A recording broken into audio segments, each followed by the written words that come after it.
An American in Paris seemed like an obvious winner at first. It's the first Best Picture winner that isn't black and white since Gone with the Wind 12 years earlier, and only the second overall. It's a classic Hollywood musical that stars Gene Kelly, one of the greatest performers of the era, and it's a lighthearted, fun, and easy-to-watch romantic comedy. I was expecting to enjoy myself completely with this one, but as it turns out, I didn't.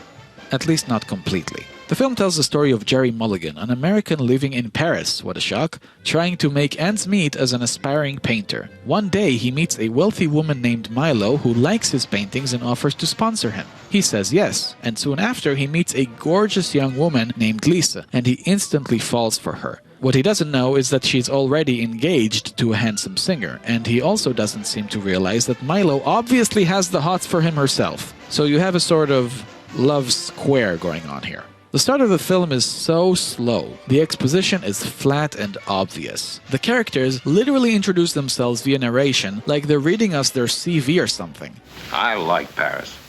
It's a place where you don't run into old friends, although that's never been one of my problems. That wasn't a good sign to start with, but the story picks up the pace soon enough. Gene Kelly is great in the film, of course. He brings a physicality to his performance that adds a lot visually. No surprise, considering he's a dancer. Speaking of which, the musical numbers are lighthearted and cute, but the lyrics are pretty dull. It's basic, oh, how great it is to be in love kind of lyrics. But the lyrics aren't the main focus. It's the choreography by Gene Kelly and the music by George Gershwin. These are grade A, and along with the production value and the set designs, these are the clear highlights of the film and probably what nabbed it the Best Picture award. My personal favorite musical numbers are the love number between Jerry and Lisa and a large-scale 10-minute epic dance sequence that closes the film. So the film has a lot going for it, especially in terms of visual flair, but the substance is where I have my issue.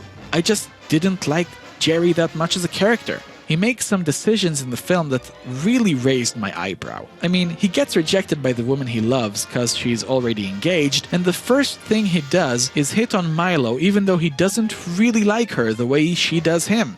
That's pretty shitty. To his credit, he apologizes soon after, but still. Also, the movie just ends. Jerry is alone and miserable when Lisa comes back, with her fiancé just being completely cool with the fact that she doesn't want to be with him anymore. She and Jerry embrace and roll credits. Yeah, not the greatest ending in the world, to say the least. But even though the film wasn't perfect by any means, it still has enough flash, music and style to keep me entertained. An American in Paris lands in the middle of my list. It's incredible when you think about it, but this film was critically acclaimed and received tons of awards when it was released, while Singing in the Rain, which was released a year later, was dismissed, even though it's a way better film. Funny how time changes perspectives like that. It wasn't even nominated for Best Picture, so who did win? Well, it's the 25th Best Picture winner, a film where James Stewart plays a clown in a circus. The greatest show on earth. Check back tomorrow for the next video of DB Reviews Oscar Madness Marathon and subscribe to my channel so you won't miss a thing. Thank you all very much, and let the journey continue.